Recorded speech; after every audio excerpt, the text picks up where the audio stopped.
There are moments in life that pass by unnoticed. A conversation overheard in a cafe. A shadow at the edge of your vision. A face in a passing car, seen for only a fraction of a second before it's gone. Most of these moments mean nothing. But sometimes, what we dismiss as ordinary holds a truth far more unsettling. On a quiet evening in 1998, in a small town surrounded by dense woodland, a boy named Ethan Caldwell vanished.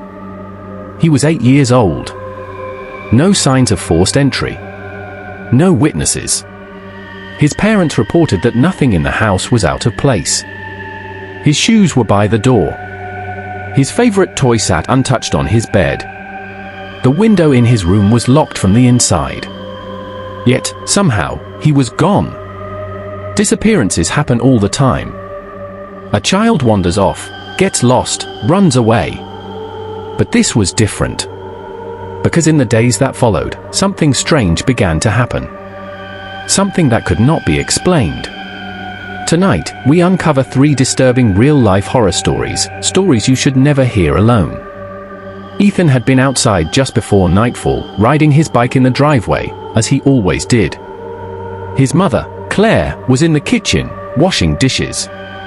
His father, David, was in the garage. It was a routine evening, no different from any other. At 7:12 p.m., Claire called for Ethan to come inside. No answer. She stepped out onto the porch. His bike was still in the driveway, tilted onto its side. The back wheel spun slowly, as if it had just been abandoned. She called again. Silence. David joined her, scanning the yard, expecting Ethan to be crouched behind a bush, hiding, waiting to jump out with a grin. But he wasn't there. They searched the yard, the house, the street. Neighbors joined in. Minutes turned to hours. By nightfall, the police were involved. Dogs picked up his scent, but lost it at the edge of the woods behind the house. There were no footprints leading in. No broken branches. No signs that anyone had walked that way at all. It was as if he had simply ceased to exist. For days, the town searched. Flyers were printed, taped to storefronts, tacked onto telephone poles. Officers combed through the woods. Helicopters scanned from above. The family pleaded for answers. Then, 5 days after Ethan vanished, a woman called the police. She had been driving along a back road near the outskirts of town when she saw something in her headlights. A child, standing at the tree line, barefoot, wearing a red shirt. His clothes were dirty. His skin was pale. She slowed down. Rolled down her window. "Are you okay?" she asked. The boy turned. His face was shadowed in the dim light, but something about the way he moved made her stomach tighten. A slow, deliberate tilt of the head. A flicker of recognition in his eyes, like he knew her. Then, without a sound, he stepped backward into the trees. She watched until he disappeared into the darkness. The woman reported the sighting immediately. Officers arrived within minutes, scouring the area, calling his name. But there was nothing. No footprints. No sign that anyone had been there at all. The call was dismissed as a mistake. A trick of the light. Until the next report came in. A man walking his dog near the river saw a boy crouched by the water's edge, his back turned. When the man called out, the boy straightened and turned his head just slightly, enough for the man to see a flash of his profile. It was Ethan. He was sure of it. The man stepped forward, but before he could get close, the boy walked into the trees and vanished. More calls followed. A woman saw him in her backyard at night, staring through her sliding glass door. A teenager swore she saw him standing near a gas station on the highway, watching the cars pass. Each time, by the time anyone arrived, he was gone. 2 weeks after Ethan's disappearance, his mother received a phone call. Unknown number. She answered, expecting another lead, another false sighting. But there was nothing. No voice. Just a faint static, like someone was breathing on the other end. Her chest tightened. "Hello," she said. Silence. Then, just as she was about to hang up, a sound. A whisper. Soft. Faint. Almost too quiet to hear. "Mom?" Her breath caught. She gripped the phone tighter. "Ethan?" The static grew louder. The sound of breathing. The faintest hint of movement in the background. Then, suddenly, a noise. Not a voice. Not a word. A small, sharp sound. Like fingernails tapping against plastic. Then, silence. The call disconnected. She redialed. The number was no longer in service. The call logs on her phone showed nothing. No record that anyone had called her at all. Months passed. The sightings became less frequent, but they never stopped completely. A group of teenagers exploring the woods found something unsettling. A small clearing, where the grass had been pressed down as if someone had been lying there. In the center, something was left behind, a child's sneaker, half buried in the dirt. It was Ethan's. The local sheriff dismissed it as coincidence. An old shoe. Nothing more. But Claire knew. To this day, there are those in town who believe Ethan never left. That somewhere, in the dark corners of the woods, he still lingers. Sometimes, late at night, his mother swears she hears something outside her window. A faint tapping sound against the glass. Soft. Rhythmic. Like fingernails against plastic. She never looks. Because deep down, she knows, if she does, she might see him standing there. And if she does, he might not be alone. What do you think happened to Ethan Caldwell? Could he have simply run away, or was there something else in those woods that night? Let me know in the comments. And whatever you do, if you hear tapping at your window in the middle of the night, don't look.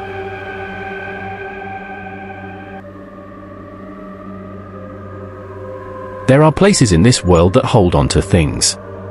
Sounds. Memories.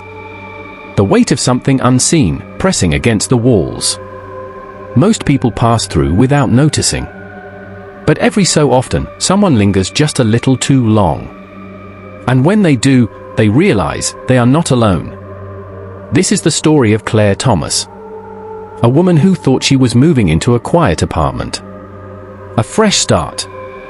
A place to rebuild her life.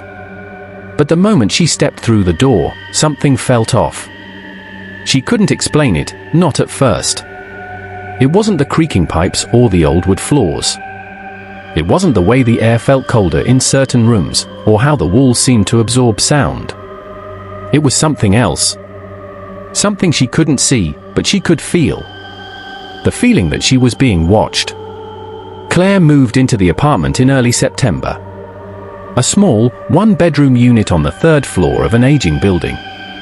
The rent was cheap, the location was good, and for someone trying to rebuild after a difficult breakup, it seemed like the perfect place to start over. She spent the first day unpacking, arranging furniture, setting up her new life. As the sun set, she finally sat down, exhausted but content. The space was quiet. Peaceful.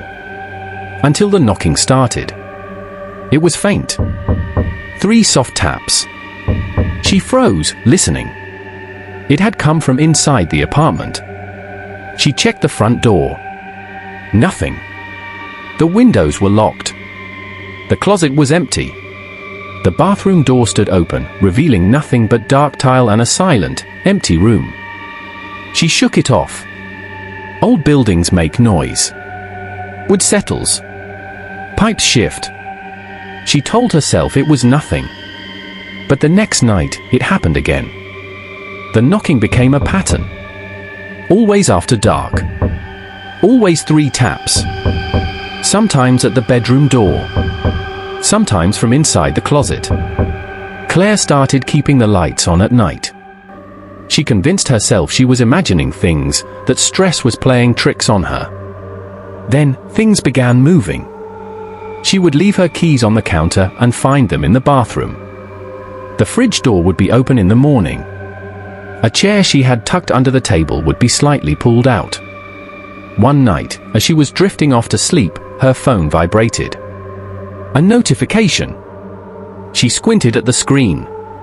It read, "Front door, detected movement." Her heart pounded. She hadn't installed a security camera. She checked the app. The footage was grainy, dark. But she could see it, her front door, slightly ajar. The camera had captured the door opening from the inside. She didn't sleep that night.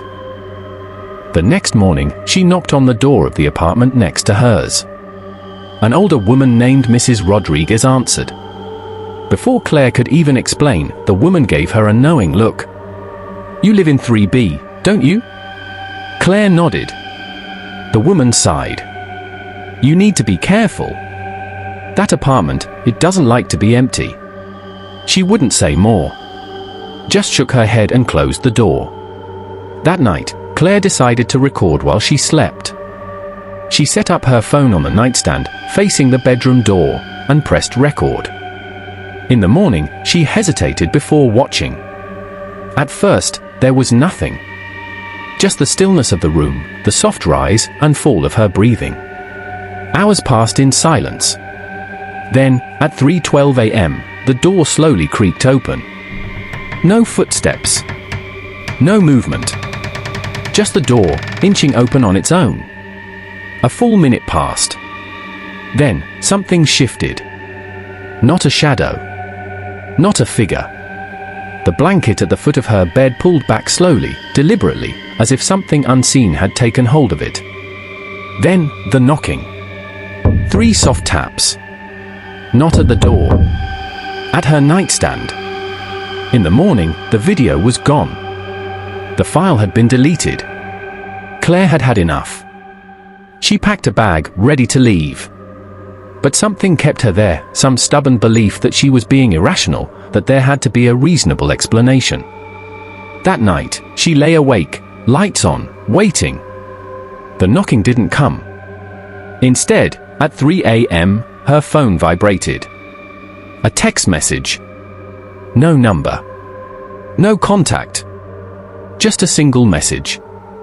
"Why did you lock the door?" Claire's stomach turned. She sat up, heart hammering, staring at her bedroom door. It was shut. Locked.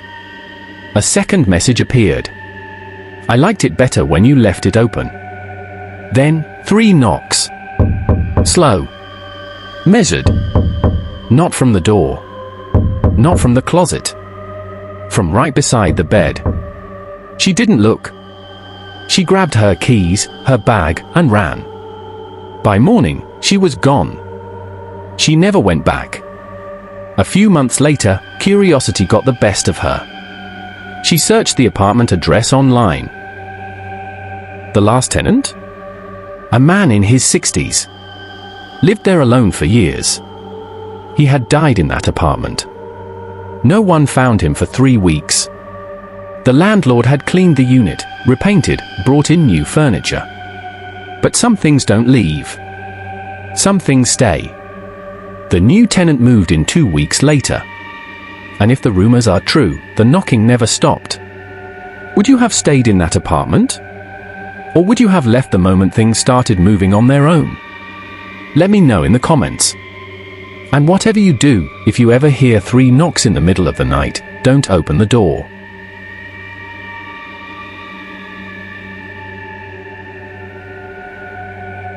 Most phone calls are forgettable. A quick conversation. A routine check-in. A voice on the other end that fades as soon as the call ends. But sometimes, a phone call lingers.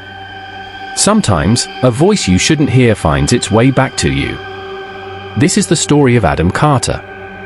A man who received a call one night that should have been impossible. A call that would change everything. A call that would make him question what was real and what was not. Adam was an ordinary man. 34 years old. Lived alone in a small apartment on the outskirts of Seattle. His job was unremarkable, tech support for a telecommunications company. His life was routine. Work. Dinner. A few hours of television. Sleep. Nothing unusual. until the night his phone rang. It was just after 11 p.m. He had been lying in bed, half asleep, when the screen lit up from an unknown caller. He almost ignored it, but something about it felt strange. Without thinking, he picked up. "Hello?" At first, there was silence. A soft static, like an old radio struggling to find a signal. Then, a voice. His mother's voice. "Adam?" He froze. His mother had died 4 years ago. "Mom?" His voice barely came out. His chest tightened. His mind raced. There was a pause. Then, the voice spoke again. "I need you to listen to me." It was her. Not a recording. Not a distorted mimicry. It was her voice, down to every detail. The same soft lilt. The same way she always spoke when she was worried. "I don't have much time." His hands trembled. His pulse pounded in his ears. He tried to speak, to ask how this was happening, but the words caught in his throat. "You have to leave," she said. "It's not safe." The static grew louder. "Please, Adam. Listen to me." He sat up, gripping the phone. "What's not safe?" A sharp click. Then nothing. The call ended. He stared at the screen. No call history. No record that anyone had called him at all. Sleep didn't come that night. He kept checking his phone, expecting it to ring again. But it didn't. The next morning, he convinced himself it was a dream. Stress. A trick of the mind. He went to work, buried himself in tasks and tried to forget. But things started changing. He woke up to find his apartment door unlocked, though he was sure he had locked it. The TV turned on by itself in the middle of the night, static filling the screen. Objects moved. Subtle things at first, a coffee mug in the wrong place, a picture frame tilted on the wall. Then, something more unsettling. One night, he came home to find his bedroom closet wide open. Inside, on the top shelf, was an old cordless phone. It wasn't his. And it was off the hook. A week passed. Then, another call. 1:37 a.m. Unknown number. His stomach twisted as he answered. "Adam." Her voice. Again. "Why didn't you leave?" His breath came fast and shallow. "Mom, I don't." "It's in the house."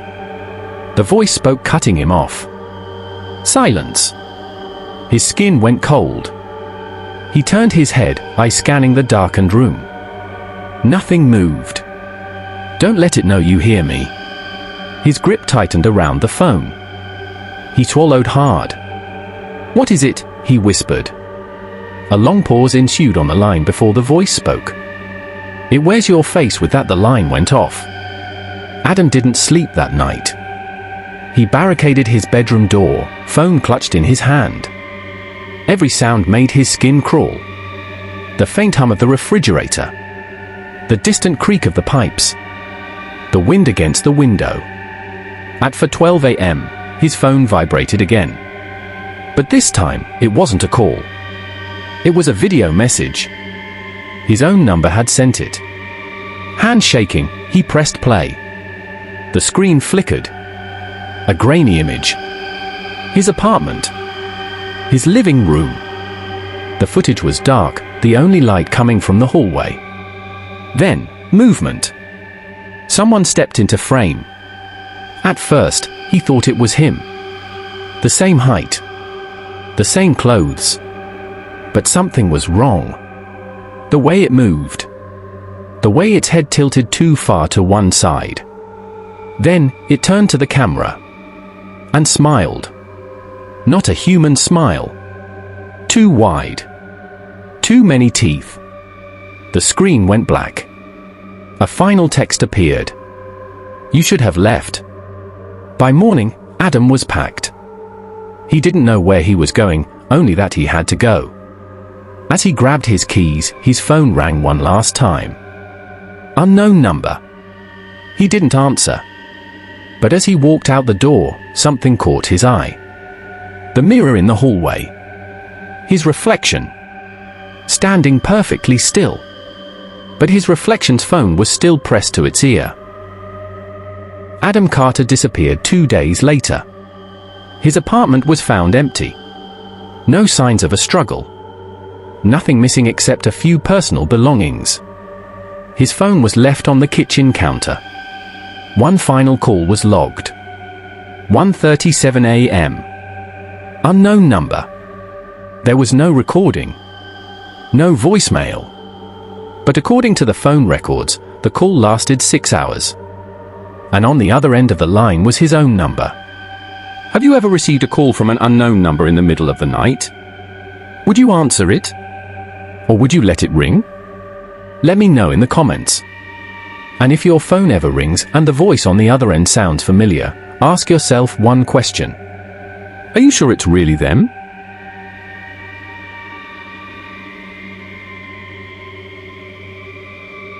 Have you ever gone on a road trip, expecting nothing more than a few hours of relaxation and freedom? Something so simple, so ordinary that you never considered the possibility that it could be the last thing you ever did? Imagine driving down an empty highway, the sun setting, the road stretching endlessly ahead of you. Now, imagine that everything you've ever known is about to change with a single turn, a wrong turn that pulls you into the unknown. This is the story of Mark and Daniel, two best friends who decided to take a spontaneous road trip, one that ended in a way neither of them could have ever imagined. It was the perfect day for a road trip. Mark and Daniel had been planning it for weeks, just two friends, a car, and the open road. The sun hung low in the sky as they cruised down a deserted stretch of highway, the wind flowing through the open windows. The playlist they had set was playing in the background, the sound of music mixing with the hum of tires on pavement. As the hours passed, the sun dipped lower, and the world around them began to darken. The road seemed to stretch on forever, but neither of them was concerned. They were young. They were free. They didn't think anything could go wrong. Then, the GPS blinked out. Recalculating route, the familiar voice announced, followed by a sudden, jarring silence.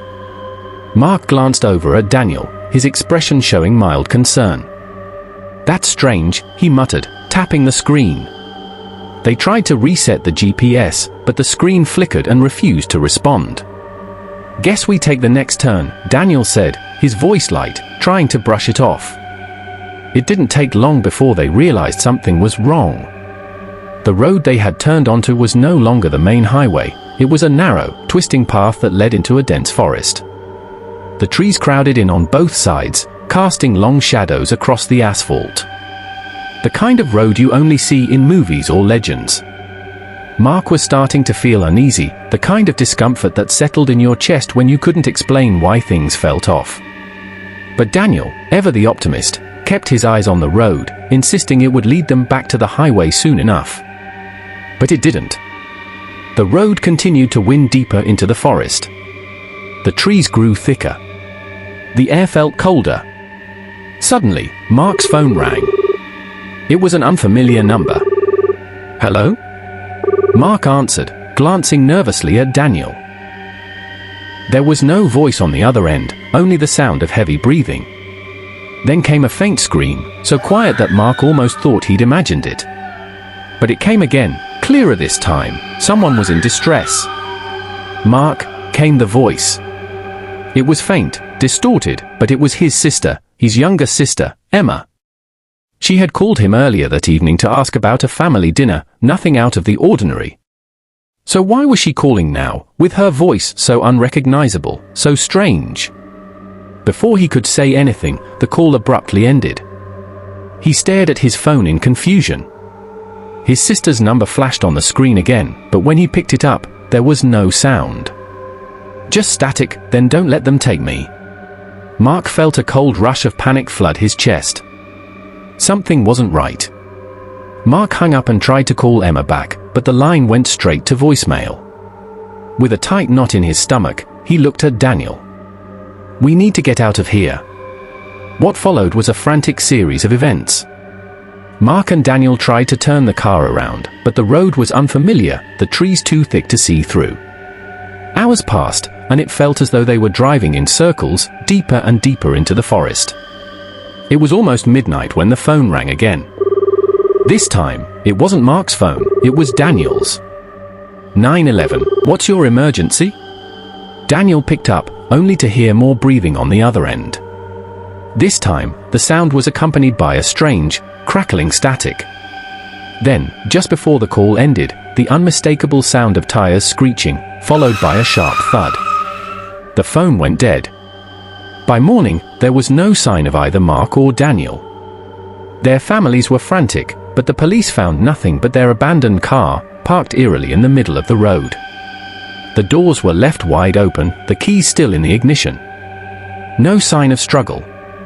No signs of life. But then, upon discovery, they found Mark's phone. It was still connected to 911, the line still open. No one had answered on the other end. The phone had been dialing, continuously, for hours. As authorities sifted through the phone's call logs, something even more disturbing came to light. For the next 3 days, Mark's phone continued to send location pings to places no one could explain. Places they'd never been. Deep into the forest. To cliffs. To abandoned buildings. The coordinates led to a remote cabin, an old shack hidden far off the beaten path. As the investigation continued, something more unsettling began to surface, an old urban legend, one that had been passed down for generations in the area. It was said that many people had disappeared there over the years. Some claimed to have seen glowing eyes in the distance. Others spoke of hearing whispers on the wind, voices calling them deeper into the woods, pulling them toward their own disappearances.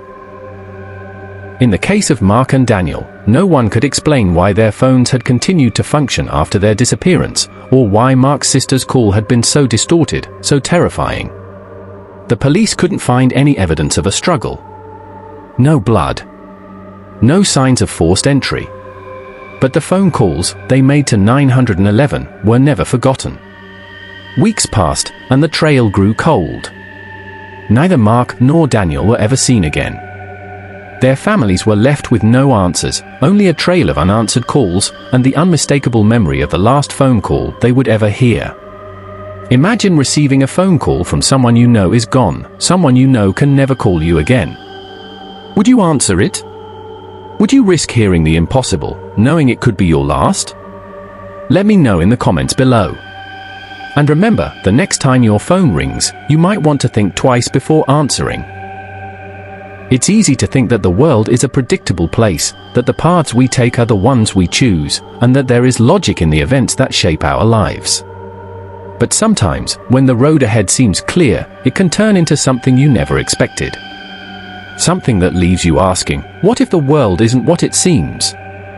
What if there are things lurking in the places you least expect, waiting to cross your path? Take Mark and Daniel. Two friends, setting off on what should have been a carefree journey, with nothing more than the open road in front of them. What happened to them could have happened to anyone. And that thought? That thought alone is terrifying. What if the next time, it's you? What if the next wrong turn is yours? We tell ourselves stories to make sense of the world, to put pieces together in a way that makes us feel safe. But there are stories we'll never understand. Stories where logic doesn't fit, where explanations seem to slip through our fingers, just like Mark and Daniel's lives did that night. And what of their phones? Why did they continue to ping for days after they disappeared? Who or what was listening to those calls? Was it just the wind, or was there something else calling them further into the woods? Something that doesn't want to be found? Have you ever thought about the last conversation you'll have? The last words you'll speak? Will you even know? Or will it be a moment lost to time, like those final words Mark heard on his phone, "Don't let them take me"? You might think it's just a story, a tragedy that happened to someone else. But remember, sometimes, the scariest things are the ones you never see coming. The ones that happen without warning. And the next time you pick up your phone, ask yourself this: what if the next call is the last call you ever hear? Sleep tight. But remember, the road ahead might be darker than you think, and you may not be the only one on it. If you found this story chilling, make sure to give it a like and hit that subscribe button so you don't miss out on more real-life horror tales that will keep you up at night. Share your thoughts in the comments below. Thanks for watching, and remember, sometimes the scariest thing is what you don't know.